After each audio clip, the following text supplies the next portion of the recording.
Colours Kannada present Sitara star awards 2023ರ ಮುಂದಿನ award ಯಾವುದಂದ್ರೆ ಬೆಸ್ಟ್ ಡೈರೆಕ್ಟರ್ ಅವಾರ್ಡ್. ಈ ವರ್ಷದ ಬೆಸ್ಟ್ ಡೈರೆಕ್ಟರ್ನ ಸೆಲೆಬ್ರೇಟ್ ಮಾಡೋದಕ್ಕೆ ವೇದಿಕೆ ಮೇಲೆ ನಮ್ಮ ಜೊತೆ ಆಗ್ತಾ ಇದ್ದಾರೆ. ಚಪ್ಪಾಳೆಗಳೊಂದಿಗೆ ಸ್ವಾಗತಿಸಿ ಕನ್ನಡದ ಹೆಸರಾಂತ ನಿರ್ದೇಶಕರಾದಂತಹ AP ಅರ್ಜುನ್ ಅವರು ಹಾಗೂ ಚೇತನ್ ಕುಮಾರ್ ಅವರು. ಬನ್ನಿ ಚಪ್ಪಾಳೆ.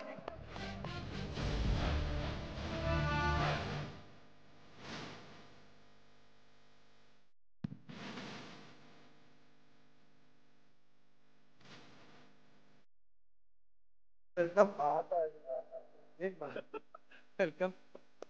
ಎಸ್, ಭರ್ಜರಿಯಾಗಿ ಅಂಬಾರಿ ಬಂದಂಗೆ ಆಯ್ತು ಒಂಥರ. ಇಲ್ಲಿ ಬನ್ನಿ, ಮುಂದೆ ಬನ್ನಿ. ಈ ವರ್ಷದ ಬೆಸ್ಟ್ ನಿರ್ದೇಶಕರ ಅವಾರ್ಡನ್ನು ಕೊಡೋದಕ್ಕೆ ಇದಕ್ಕಿಂತ ಒಳ್ಳೆ ನಿರ್ದೇಶಕರಿಗೆ ಯಾರು ಬರೋಕ್ಕೆ ಸಾಧ್ಯ? ಸದ್ಯಕ್ಕಂತೂ ಅದ್ಭುತವಾದ ಚಿತ್ರಗಳನ್ನ ಕೊಡ್ತಾ ಇರ ನಮ್ಮ ಕನ್ನಡ ಇಂಡಸ್ಟ್ರಿಗೆ. ಆ್ಯಂಡ್ ಅರ್ಜುನ್ ಅವರೇ, ನಿಮ್ಮ ಸಿನಿಮಾಗೆ ಹೆಂಗೆ ಬಕಪಕ್ಷ ಚಿತ್ರ ಎಲ್ಲರೂ ಕಾಯ್ತಾ ಇದ್ದಾರೆ ಅಂದರೆ, ಧ್ರುವ ಅವರು ಹೇಳಿಲ್ಲ, ನೀವಾದರೂ ಹೇಳ್ಬಿಡಿ, ಯಾವಾಗ ಬರ್ತಾ ಇದ್ದೀರಾ ನೀವು? ಬರೋದಂತೂ ಕನ್ಫರ್ಮ್. ಯಾವಾಗ ಬರ್ತಾ ಇದ್ದೀರಾ? ಇದೇ ವರ್ಷ ಬರ್ತೀವಿ. ಇದೇ ವರ್ಷ ಅಂದ್ರೆ ಡಿಸೆಂಬರ್ ಆಗ್ಬೋದು. ಇಲ್ಲ ಇಲ್ಲ, ಮತ್ತೆ ಒಂದು ಒಳ್ಳೆ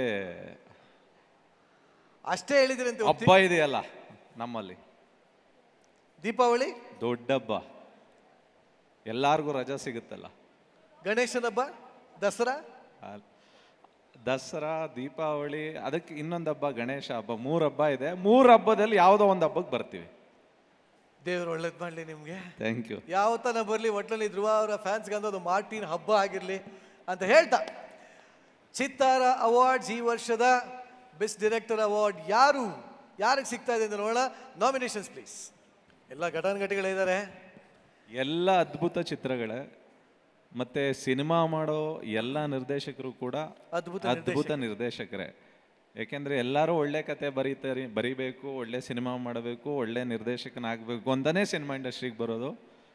ಹಾಗಾಗಿ ಎಲ್ಲ ಸಿನಿಮಾಗಳಿಗೂ ಒಂದು ಬೆಳ್ಳಿ ಪರದೆಯಲ್ಲಿ ತರಬೇಕಾದ್ರೆ ನಿರ್ದೇಶಕನ ಶ್ರಮ ಇರುತ್ತಲ್ಲ, ಆ ಶ್ರಮಕ್ಕೆ ಎಲ್ಲರಿಗೂ ಅವಾರ್ಡ್ ಕೊಡಬೇಕು. ಯಾಕೆ ಅಂತಂದರೆ ಒಂದು 40-45 ಡಿಪಾರ್ಟ್ಮೆಂಟ್ನ ಹ್ಯಾಂಡಲ್ ಮಾಡಿ ಕಷ್ಟಪಟ್ಟು ಎಲ್ಲರನ್ನೂ ಸಹಿಸ್ಕೊಂಡು, ಎಲ್ಲ ಕಷ್ಟಗಳನ್ನೂ ಸಹಿಸ್ಕೊಂಡು ಬೆಳ್ಳಿ ಪರದೆ ಮೇಲೆ ತರುವಂಥವನು ನಿರ್ದೇಶಕ. ಎಕ್ಸಾಕ್ಟ್ಲಿ. ಆಯಿತಾ? ಅದನ್ನು ಮೀರಿ ಮಾತು ಬರೋರನ್ನ ಹಾಕ್ಕೊಂಡು, ಮಾತು ಬರೋರನ್ನ ಇಟ್ಕೊಂಡು ಸಿನಿಮಾ ಮಾಡೋದು ಬೇರೆ, ಮಾತು ಬರದೇ ಇರೋರನ್ನ ಇಟ್ಕೊಂಡು ಸಿನಿಮಾ ಮಾಡೋದಿದೆಯಲ್ಲ, ಅದು ತುಂಬ ಕಷ್ಟ. ಯಾರದು ಮಾತು ಬರ್ದಿರೋರು? ಮಾತು ಬರದೇ ಇರೋರು ಅಂತಂದ್ರೆ ಸಾಕಷ್ಟು ಜನ ಇದ್ದಾರೆ. ಪ್ರಾಣಿಗಳು. ಓಕೆ, ನಮ್ಮ ಕಿರಣ್ ಅವ್ರ ಬಗ್ಗೆ ಹೇಳ್ತಾ ಇದ್ದೀರಾ? ಹೌದು, ಸಿನಿಮಾ ಬಗ್ಗೆ ಹೇಳ್ತಾ ಇದ್ದೀನಿ. ಹಂಗಾಗಿ ಯಾಕೆಂತಂದ್ರೆ ನನಗೆ ನಾಯಿ ಅಂದ್ರೆ ತುಂಬಾ ತುಂಬಾ ಇಷ್ಟ. ನನ್ನ ಹತ್ರ ಒಂದಿದ್ದಾನೆ, ಭೀಮಾ ಅಂತ, ಸೋ ನೈಸ್ ಲ್ಯಾಬ್. ಓಕೆ, ಹಂಗಾಗಿ ಹೇಳ್ತಾ ಇದ್ದೀನಿ. ಯಾಕೆಂತಂದ್ರೆ ತುಂಬಾ ಕಷ್ಟ. ನಾನು ಕಿಸ್ ಸಿನಿಮಾದಲ್ಲಿ ಒಂದು 10 ನಿಮಿಷನೋ 15 ನಿಮಿಷನೋ ಬರುತ್ತೆ. ಅದು ಒಂದು ಅರ್ಧ ಗಂಟೆ ಬರ್ಬೋದು. ಆ ಅರ್ಧ ಗಂಟೆಗೇನೆ ಅಷ್ಟು ಶ್ರಮ ಆಗೋಗಿತ್ತು. ಇಡೀ ಸಿನಿಮಾನ ಆ ಚಾರ್ಲಿ ಅನ್ನೋನೊಬ್ಬನ್ನ ಇಟ್ಕೊಂಡು ಮಾಡಿರೋ ನಿರ್ದೇಶಕ ಇದಾರಲ್ಲ, ಕಿರಣ್ ರಾಜ್, ಅವರೇ ಬೆಸ್ಟ್ ಡೈರೆಕ್ಟರ್, ಈ ವರ್ಷದ ಬೆಸ್ಟ್ ಡೈರೆಕ್ಟರ್. ನಿಜವಾಗ್ಲೂ ಖುಷಿ ಆಗುತ್ತೆ ಒಬ್ಬ ನಿರ್ದೇಶಕ ಆಗಿ. ಯಾಕೆಂದ್ರೆ ಕಿರಣ್ ನನಗೆ ತುಂಬಾ ಗೊತ್ತಿರೋ ಅಂತ ಗೆಳೆಯ. ಸೊ ಈ ವರ್ಷದ best director award goes to Kiran Raj, 777 Charlie.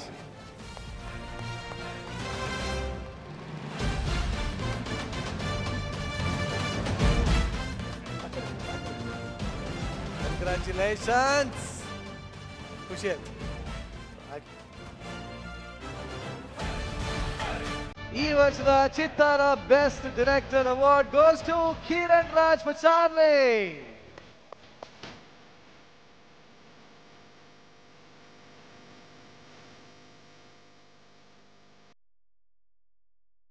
Kiran Raj ಅವರೇ, ಪ್ರತಿಯೊಬ್ರು ಇಡೀ ದೇಶ ಅಲ್ಲ, ಬೇರೆ ಭಾಷೆಯವರೆಲ್ಲ ಕೊಂಡಾಡ್ತಾ ಇದ್ದಾರೆ. ಅದು ಹೇಗೆ? ನಾವು ಎಷ್ಟೊಂದು ನೋಡಿದೀವಿ ಸಿನಿಮಾಗಳನ್ನ, ಪ್ರಾಣಿಗಳ ಸಿನಿಮಾ. ಒಂದು ನಾಯಿ ಕೈಲಿ ಅಷ್ಟು ಚೆನ್ನಾಗಿ ಆ್ಯಕ್ಟಿಂಗ್ ಮಾಡಿಸಿರ, ಏನೇನೋ ಎಲ್ಲ ಹೊಗಳ್ತಾ ಇದ್ದಾರೆ. ಇವತ್ತು ಈ ಒಂದು ಅವಾರ್ಡ್ ಬೇರೆ ಸಿಕ್ಕಿದೆ, ಏನು ಹೇಳಕ್ಕೆ ಇಷ್ಟಪಡ್ತೀನಿ? ಮೊದಲಿಗೆ ಎಲ್ರಿಗೂ ನಮಸ್ಕಾರ. ಚಿತ್ತಾರ 14 ವರ್ಷಗಳನ್ನು ಪೂರೈಸ್ತಾ ಇದೆ. ಸೊ ಅಭಿನಂದನೆಗಳು. ಹಾಗೂ ಈ ಬೆಸ್ಟ್ ಡೈರೆಕ್ಟರ್ ಅವಾರ್ಡ್ಗೆ ನನ್ನನ್ನು ಆಯ್ಕೆ ಮಾಡಿದ್ದಕ್ಕೂ ಚಿತ್ತಾರ ಸಂಸ್ಥೆಗೆ ತುಂಬ ಹೃದಯದ ಧನ್ಯವಾದಗಳು. ಸೊ ಮೊದಲಿಗೆ ಬಹಳ ಖುಷಿ ವಿಷಯ ಏನಂದರೆ ನೀವು ಹೇಳ್ದಂಗೆ ಘಟಾನುಘಟಿಗಳಿದ್ರು. ಸೊ ಆ ಒಂದು ಲಿಸ್ಟಲ್ಲಿ ನಾನು ಬಂದಿರೋದೇ ನನಗೊಂದು ಪ್ರಶಸ್ತಿ ಸಿಕ್ಕಷ್ಟೇ ಖುಷಿ ಇದೆ. ಸೊ ಜೊತೆಗೆ ಚಿತ್ರರಂಗದ ದೊಡ್ಡ ನಿರ್ದೇಶಕರ ಕೈಗಳಿಂದ ಈ ಪ್ರಶಸ್ತಿಯನ್ನು ನಾನು ಪಡ್ಕೋತಾ ಇದ್ದೀನಿ. Thank you Arjun sir, thank you Chetan sir. So Charlie ಇದೊಂದು 5 ವರ್ಷಗಳ ಸುದೀರ್ಘವಾದ ಪಯಣ. ಇದು ಈಸಿ ಆಗಿರಲಿಲ್ಲ ಸರ್ ಹೇಳ್ದಂಗೆ. ಮೊದಲಿಗೆ ನಾನು ಅಂದ್ಕೊಂಡೆ ಒಂದು 80 ದಿನದಲ್ಲಿ ಚಿತ್ರೀಕರಣ ಕಂಪ್ಲೀಟ್ ಮಾಡ್ಬೋದು ಅಂತೇಳಿ. ಅದಕ್ಕೆ ರಕ್ಷಿತ್ ಸರ್ಗೂ ಅವರು ಒಂದು 8 ಕೋಟಿ ಅಂತ ಬಜೆಟ್ ಅಂದ್ಕೊಂಡಿದ್ರು. ಆಮೇಲೆ ಚಾರ್ಲಿ ಎಂಟ್ರಿ ಆದಮೇಲೆ ಗೊತ್ತಾಯಿತು ಅದು 100 ಡೇಸ್ ಬೇಕು ಅಂತ. ದೆನ್ ಅದು 120 ಡೇಸ್ ಆಯಿತು, 140 ಡೇಸ್ ಆಯಿತು, ದೆನ್ 150 ಡೇಸ್ ಆಯಿತು, ಕೊನೆಗೆ 167 ಡೇಸ್ ನಾವು ಶೂಟ್ ಮಾಡಬೇಕಾಗಿ ಬಂತು. ಹಾಗೆ 8 ಕೋಟಿ ಇದ್ದ ಬಜೆಟ್ ಕೊನೆಗೆ 20 ಕೋಟಿವರೆಗೂ ಬಂದು ನಿಲ್ತು. ಸೊ ಹಾಗೆ ಇದು ಒಂದು ಅದ್ಭುತವಾದ ಜರ್ನಿ. ಆ್ಯಂಡ್ ಡೆಫಿನೆಟ್ಲಿ ಚಾರ್ಲಿ ಅವಳಿಂದ ನಂಬರ್ ಆಫ್ ಡೇಸ್ ಬಜೆಟ್ ಅನ್ನೋದಕ್ಕಿಂತ ಹೆಚ್ಚಿಗೆ ಈ ಸಿನಿಮಾದಲ್ಲಿ ಇದರ ಒಂದು ಆತ್ಮ ಏನಿದೆ ಅದು ಚಾರ್ಲಿ.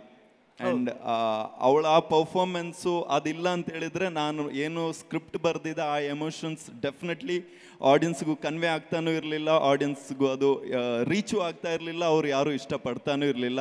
ಅದೆಲ್ಲ ಕ್ರೆಡಿಟ್ ಚಾರ್ಲಿಗೆ ಸಲ್ಲುತ್ತೆ, ಹಾಗೂ ಅದರ ಟ್ರೈನರ್ ಆಗಿರುವ ಪ್ರಮೋದ್ ಸರ್ ಅವರಿಗೂ ಸಲ್ಲುತ್ತೆ. ಆ್ಯಂಡ್ ಈ ಸಿನಿಮಾ ಸಾಧ್ಯ ಆಗಿದ್ದು ಇದು ನನ್ನ ಚೊಚ್ಚಲ ನಿರ್ದೇಶನದ ಸಿನಿಮಾ. ಇದಕ್ಕೆ 5 ವರ್ಷ ನನ್ನ ಜೊತೆಗೆ ಸಾಥಾಗಿದ್ದ ಎಲ್ಲ ಕಲಾವಿದರಿಗೂ, ತಂತ್ರಜ್ಞರಿಗೂ, ಹಾಗೂ ಸ್ಪೆಷಲಿ ನನ್ನ ನಿರ್ಮಾಪಕರು ಮತ್ತು ನಟ ಆದ ರಕ್ಷಿತ್ ಶೆಟ್ಟಿ ಮತ್ತು ಪರಮ ಸ್ಟುಡಿಯೋಸ್ ಅವರಿಗೆ ತುಂಬ ತುಂಬ thanks. Thank you so much. ನಿಜವಾಗ್ಲೂ ಅಷ್ಟೆಲ್ಲ ಮಾಡ್ಬಿಟ್ಟು ಎಷ್ಟು ಸಿಂಪಲಾಗಿ ಮಾತಾಡ್ತಾ ಇದ್ದೀರಾ, ಬಟ್ ಖುಷಿ ಆಗುತ್ತೆ. ಇದೇ ಥರ ಇನ್ನೂ ಹಲವಾರು ಎಕ್ಸ್ಪೆರಿಮೆಂಟಲ್ ಮೂವಿಗಳು ನಿಮ್ಮಿಂದ ನಮ್ಮ ಕನ್ನಡ ಚಿತ್ರರಂಗಕ್ಕೆ ಸಿಕ್ಕಲಿ ಅಂತ ಹೇಳ್ತಾ ನಿಮ್ಮನ್ನು ಬೀಳ್ಕೊಡ್ತಾ ಇದ್ದೀನಿ. ಬನ್ನಿ ಇನ್ನೊಂದ್ಸರಿ ಜೋರಾದ ಚಪ್ಪಾಳೆ ಬರಲಿ. Thank you so much. Thank you. And ಕೊನೆಯದಾಗಿ ಯಾರಿಗಾದರೂ ನಿಮಗೆ ಡಾಗ್ಸ್ ತೊಗೋಬೇಕು ಅಂತ ಅನಿಸಿದರೆ ದಯವಿಟ್ಟು ದುಡ್ಡು ಕೊಟ್ಟು ತೊಗೋಬೇಡಿ, ಎಲ್ಲರೂ ದತ್ತು ತೊಗೊಳ್ಳಿ, ಅಡಾಪ್ಟ್ ಮಾಡಿ ಅಂತ ಕೇಳ್ಕೊತೀನಿ. Thank you so much. ಖಂಡಿತವಾಗಿ ಥ್ಯಾಂಕ್ ಯು ಸೋ ಮಚ್.